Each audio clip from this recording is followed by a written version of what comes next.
Did anybody who was arguing the last few weeks that Jalen Hurts is the MVP feel at least a little foolish? As we have seen throughout this season, all year long, there has been one constant in the MVP race, and then a rotating cast of, what about him? Going into the year, it was Mahomes, but Josh Allen's the favorite, and then Josh Allen continues a 2-month-long slump, so he's out of it. Then briefly it was, is Tua the MVP? As silly as that sounds right now, well, they haven't lost a single game he started and finished. Look at his numbers. Look at his passer rating. And then that went away, obviously. And then it was Jalen. And it was not only that Jalen, is he the MVP? He was the betting favorite. The betting favorite, even though everyone acknowledged, well, Philadelphia versus Kansas City, Philly's got the better offensive line. They have the better receivers. They have the better running game. They have the better defensive line. They have the better secondary. They have the better roster. So do they have the better quarterback? No, of course not. And now we're at a spot where, I'm telling you this much, if Joe Burrow had continued the half he had in the first half into the second half, this morning the conversation would be, if Burrow beats the Bills, why isn't he the MVP? And the answer is, we can show you the numbers, because this guy's been the MVP all year, and it's not even close. He leads the league in yards. He leads the league in touchdowns. He leads the league in QBR. He's second in passer rating, and the person he's second to by 0.4 of a point is Tua. And listen, call me a hater. I'm going to go ahead and say Tua's not showing up on any ballots. But we're not done, by the way. Here's a fun prediction before we take a quick break. We're not done with the rotating cast of why isn't he the MVP? Josh Allen's played himself out of it. Burrow needed to finish super strong, and they almost blew that game. Jalen is hurt. Tua is playing terribly. So who's left? Write it in stone. You're going to be scrolling Twitter or scrolling channels sometime over the next 96 hours. And this is going to be what's on the bottom line. Such and such says, if Justin Jefferson gets to 2,000 yards, why isn't he the MVP?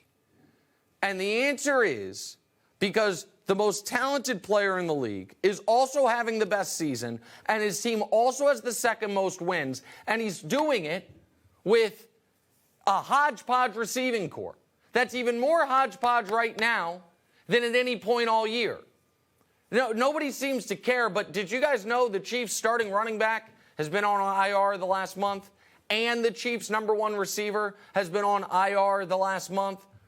Missed 6 weeks each, I think. No, nobody cares, because it doesn't matter who's out there with them.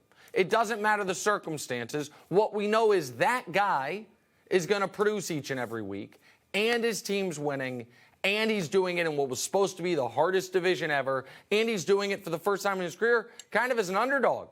A real trendy pick to pick the Broncos or the Chargers or somebody to win the division. Instead, the Chiefs had it wrapped up right around Thanksgiving. He's the league MVP, and if we're being fair, it probably should be unanimous up top. 50 voters, 50 first-place votes should go to the best player in football, his first league MVP since his first year as a starter. Speaking of other GOATs, Tom Brady and the Bucs. I have been amazed that we are oddly in a place where I am one of the only people in the media that seems to still be afraid of Tampa. Now, maybe it's because I wrote Tom Brady off for dead. Was it 5 years ago? I don't know. He's won a couple Super Bowls since I said he was cooked.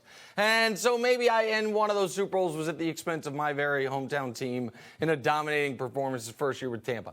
So maybe I am, 11 times bitten, twice shy. Maybe. However, and Tampa looked terrible yesterday. And Tom looked bad the whole game. And yet, I can't be the only person who was watching that game and saw Tampa down 10 in the fourth and still was like, yeah, they'll probably win. They're not down 3 scores. And if they're not down 3 scores, the other team is going to be mind-melded by this guy, going to make just enough mistakes, and Tampa's going to do just enough to squeak by, and that's, of course, what happened. And I know, I get it. Brady, for the first time in his career, looks old. And last night notwithstanding, they don't run the ball well. And they have a lot of names without a lot of production. And the offensive line is banged up. I understand all of that. But honest question here, as we know Dallas is probably going to be the 5 seed. If you let Dallas choose, you can go to Tampa, who's going to be 9-8 at best, maybe 8-9, win that division, or to Minnesota, which might finish 14-3. Honestly, who do you think Dallas is choosing? Minnesota's, as I mentioned, they won another crazy game this weekend, and they're 12-3. Right now, this moment, if I were to tell you, one of these two teams is in the NFC title game, Bucs or Vikings. Are you really picking the Vikings? Tampa has some obvious solves to make the offense functional, and the defense is still quite good. Solve number one is continue to get healthier, which they are, and that's on both sides of the ball. Vita Vea should be back. Well, the offensive line is getting healthier as we speak, should be healthier for the playoffs. Solve number two. Stop treating Leonard Fournette like he's your number one running back. Rachaad White has been better every time he's had a chance to touch the ball. I know Brady loves Fournette. Seems like Bowles and Leftwich like Fournette. I don't know why. Go with Rachaad White.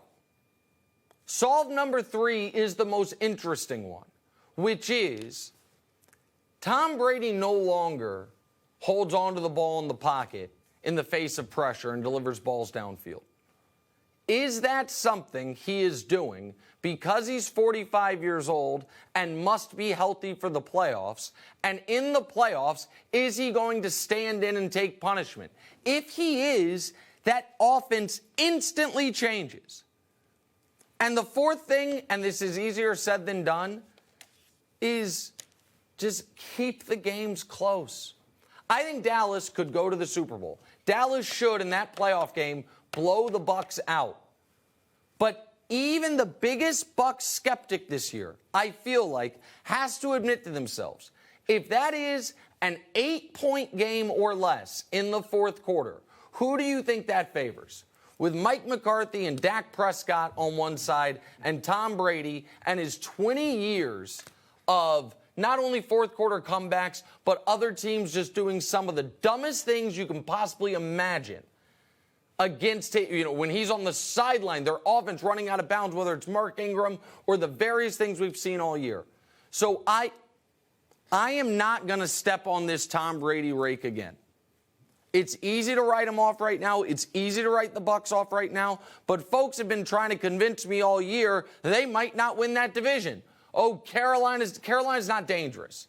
And Tampa, as bad as they've been, is going to go into the playoffs on a 3-game winning streak. They won last night in ugly fashion. They're going to beat Carolina this coming week, and then they'll beat Atlanta with whatever hell Atlanta's doing with Desmond Ridder in Week 18. And all of a sudden, they will be, what would they be in round one? 6.5-point home dogs to the Dallas Cowboys? Scary game.